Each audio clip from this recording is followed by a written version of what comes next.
and to which they can sell their products. During the 2019 Gold Forum in Costa Rica, reflects our common goal to deepen our trade and investment relationships across as formative as we could, and the gains have not been evenly shared. Compared to U.S. reality is that many of the companies represented today. I am confident the interaction of our business communities will generate positive outcomes that will enhance our trade and investment relations. Ladies and gentlemen, the 4 key priority areas the Kenyan government has selected to focus on are fondly referred to as the Big Four agenda. These include growing the manufacturing sector and increasing its contribution to the GDP from the current 9% to 15% by 2020, ensuring food security, construction of affordable housing units and attracting investment in that sector, and also provision of universal health care for all our citizenry. These sectors are also our key areas of focus for additional investments. The other potential areas for investment include, but not limited to, financial services, renewable energy, tourism, and information communication. Ladies and gentlemen, over the last couple of years, we have had several engagements with the United States government, as well as US business leaders. This most recent includes a meeting with President Trump in August of last year, and also the American Chamber of Commerce. We also met last year here in Nairobi, plus a further meeting with some of you in New York in September of this year. All these engagements have been motivated by our desire, I think by both our countries, to raise the level and quality of our trade and investment partnership to a scale that truly reflects our long and indeed strong ties that bind us closely together. And there are several reasons why we seek this fundamental change in our partnership. But today, just let me highlight 3 of these. First, as a country, Kenya recognizes the very critical role played by the private sector in driving not just our economy, but innovation, which holds the key to job creation and its contribution to tax revenues that we need to finance public services and public investments.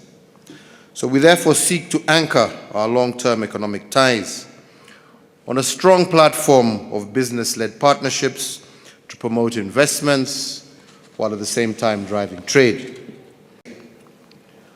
With regard to promoting good governance, let me once again underscore that my administration has scaled up the war against corruption, a war which I want to assure you, especially the business community, that we shall not relent on.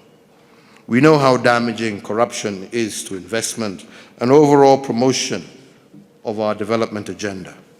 And we will therefore strive to uphold good business practices and keep the business environment transparent and fair, and ensure that all businesses in Kenya have a level playing field, regardless of whether they are local or international companies. In this regard, I call upon all stakeholders who mean well for our nation to join us in this effort. While the means to fight corruption are entrenched in laws such as the Bribery Act of 2016, the private sector as a whole should also ensure that the Code of Conduct, developed a few years ago to self-regulate and tackle business enterprises engaged in corruption, is implemented to the letter. It is only by working together that we can be assured of conquering this corruption dragon.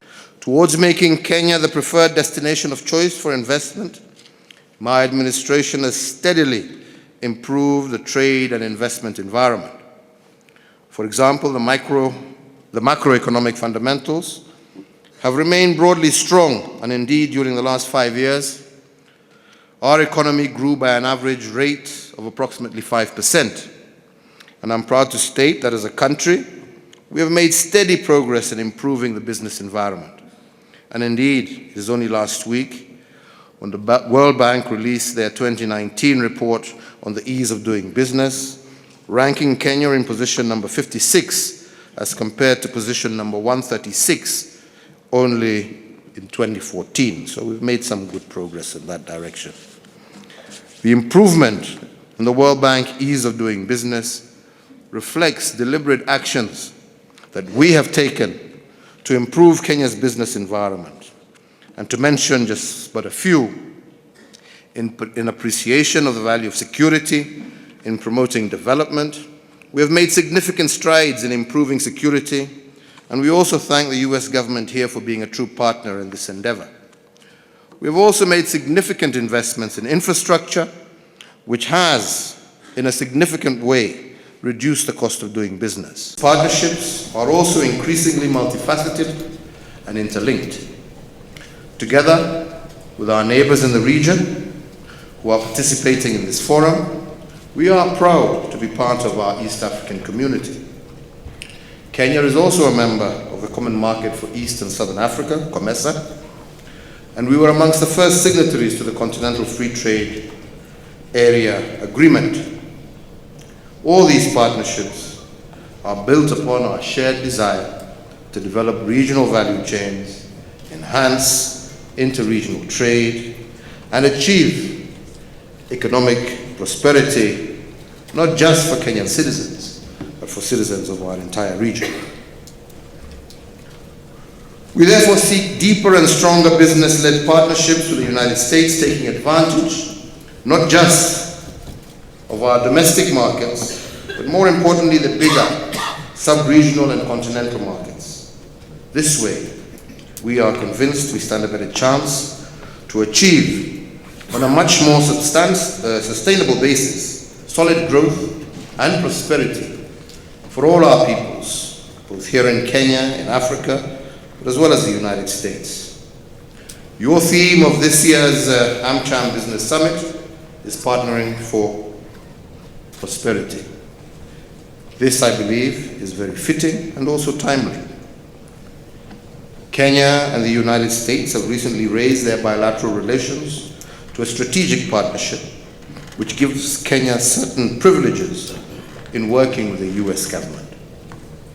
Under this partnership, we have established a trade and investment working group with a clear mandate to deepen and to strengthen trade and investment relations between our two countries. Today, at the AmCham Business Summit, have preparing for a future that reflects the economic and commercial opportunities of our modern continent. The country who joins with us to negotiate our circumstances of future African partners. Our access to more comprehensive trade agreements positions African partners for greater. This will help create an enabling environment, boost competitiveness, and drive the sort of investment that African countries. On trade and investment opportunities existing in both countries. Communities will generate positive outcomes that will enhance our trade and construction of affordable housing. Your Excellency, I would like to reiterate it is your opportunity to. We also met last year here in Nairobi in driving not just our economy but innovation, which ties on a strong platform of business-led partnerships contingent to the Kenyan private sector, who I'm sure are very keen to develop that partnership with you, and the many more that we expect to sign this year to emulate these two countries. We are proud to be part of our East African community, interregional trade, and achieve economic growth. For 2019 shows that the US offering 4 years a week, a new entry as well. Economic Development Agenda 4. Are also plenty and range in sectors such as ICT, infrastructure, tourism, and to feel strong in investing in Kenya, but also in the whole continent of Africa. Thank you.